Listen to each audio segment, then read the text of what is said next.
राजकीय घडामोडी, सामाजिक विश्लेषण, कृषी विभाग, कला व मनोरंजन विश्व आणि क्रीडा क्षेत्रातील बातम्यांचे ताजे व अचूक अपडेट्स महाराष्ट्र शाही न्यूज मराठी। बातमी मागची बातमी, शोध सत्याचा। मालपाणी बजाजचे अधिकृत विक्रेते तात्या मोटर्स घारगाव हे घेऊन आलेत उत्तम प्रतीच्या दररोज एक्सचेंज सुविधा। जशी तुमची गरज तसे कमीत कमी व्याज दरात व सुलभ हप्त्यात लोन उपलब्ध। बजाज कंपनीच्या 100 सीसी, 110 सीसी, 125 सीसी, 150 सीसी ते 400 सीसी पर्यंतच्या सर्व प्रकारच्या टू व्हीलर गाड्या तात्या मोटर्सच्या भव्य दालनात उपलब्ध।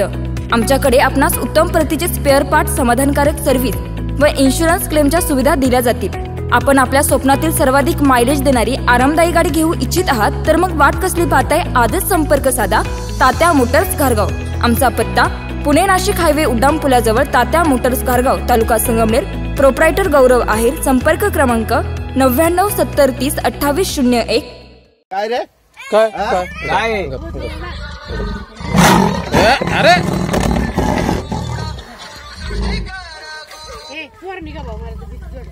हॅलो, हा ते म्हण मला बाडी येऊक नाही याला बिबट्यास ना तिकडून लय भारी दिसन कुठून त्या बाजून।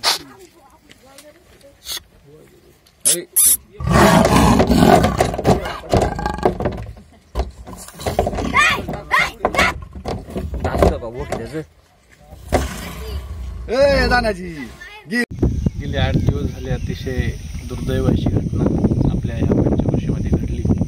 यामध्ये दुधवडे नावाचा एक बांधव आपल्यातून वाघाचा बळी ठरला।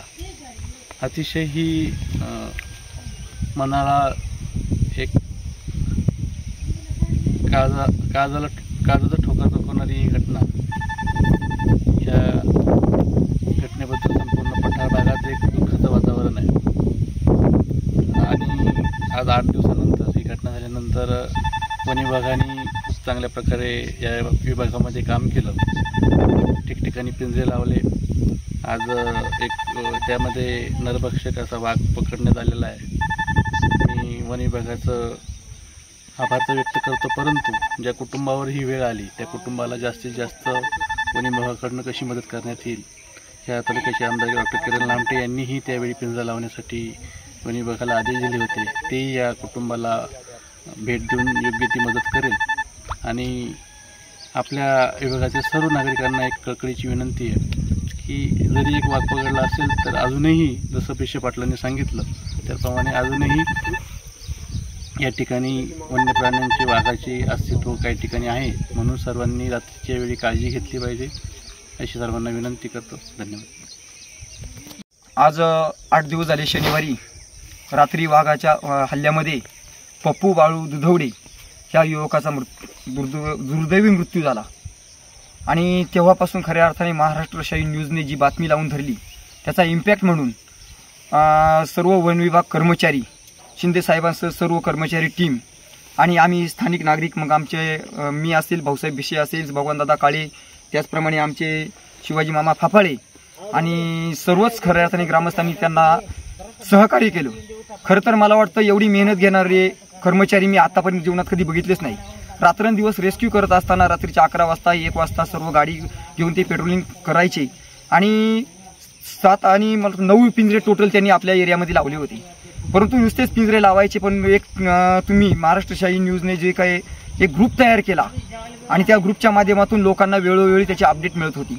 परंतु मी सांगितलं वाघाचं वास्तव्य हे विशेष करून आमच्या घराच्या मागे एक खोलदरी पाठीमागच्या व्हिडिओमध्ये सांगित होतो आणि बाबू नरवडेच्या घराच्या पुढे म्हणजे चैतन्यपूर, बेलापूर आणि बदगी ह्या 3 गावांच्या मध्ये खोलदरी असल्यामुळे त्या ठिकाणी सातत्याने वाघ असतो आणि विशेष करून 99% खात्री आहे की तोच वाघ पकडला गेला असावा, कारण आमच्याकडे जे 2 कुत्रे आहेत ते सातत्याने त्याचा माग काढत त्याच ठिकाणी तिथपर्यंत जात असतात। आणि दुसरं म्हणजे लोकांनाही मी एक आवाहन करतो, जरी वाघ पकडला गेला तर त्याच्यावरती शिक्का नाही, परंतु आज आपण गाफील राहता कामा नये। अजूनही वन विभागाला मी विनंती केलेली कुठल्याही प्रकारचे पिंजरे हलू नका, कारण एक वाघ पकडला गेला असेल तरी त्याच्या आजूबाजूने अजूनही वाघांचं म्हणजे वास्तव्य आहे। आपल्या एरियामध्ये जवळपास 20 ते 25 वाघ आहेत, परंतु हल्ला करणारे सर्वच वाघ आहेत असं नाही, परंतु एक नरभक्षक म्हणून यांनी जो हल्ला केला होता या अनुषंगाने परत हल्ला होऊ शकतो। कदाचित जर तो वाघ दुसरी म्हणजे राहिला असेल तर म्हणून आपण सर्वांनी काळजी घ्यायची। वन विभागाला विनंती केलेली आहे, अजूनही ते 5-6 दिवस पिंजरे लावणार आहेत, परंतु आता नवरात्र उत्सवाचा जो कार्यक्रम आहे त्या दरम्यान रात्रीचं लोक देवदर्शनाला देवीच्या कार्यक्रमाला जात असतात, म्हणून सर्वांनी आपण लहान मुलांना सांभाळून घेऊन ग्रुपने किंवा 1-2 व्यक्तींनी फिरावंस अशी मी कळकळीची विनंती करतो. महाराष्ट्र शाही न्यूज मराठी, बातमी मागची बातमी, शोध सत्याचा.